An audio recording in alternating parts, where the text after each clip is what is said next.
வணக்கம் மக்களே. எனக்கு கல்யாணம் ஆனது 1977. நான் முதலியா பாம்பேக்கு போகிறதே அப்போ தான். அப்போ புது வீடு, பின்பக்கம் தோட்டம் இருக்கும்னு எங்கள் அம்மா சொன்னதுனால நான் அப்படியா சரின்னு சொல்லி ஒத்துக்கிட்டேன். ஒரு ஹாப்பி ஆயிடுச்சு, அட்லீஸ்ட் தோட்டம் இருக்கே அப்படின்னுட்டு.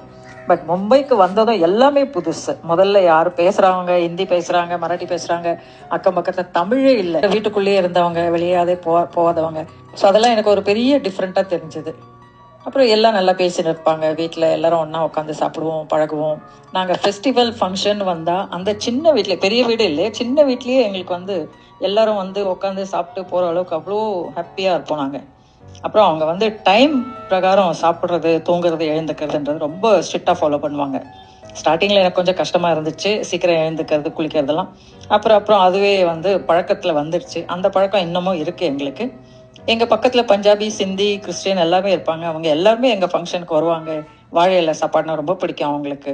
பண்டிகைனாலே ஒரே நல்லா ஜாலியாக இருக்கும். அந்த மாதிரியே போகும். நான் கற்றுக்கினது எல்லாமே ஒழுங்கு, அன்பு, ஒற்றுமை. இன்னும் அந்த வழியில தான் என் வாழ்க்கை உண்மையிலேயே போயின்னு இருக்கு. அதுக்கு எங்கள் மாமனார் மாமியார் இருந்ததுனால தான் நான் இந்த அளவுக்கு சந்தோஷமா என்னால் அதை எடுத்துட்டு வர முடிஞ்சது.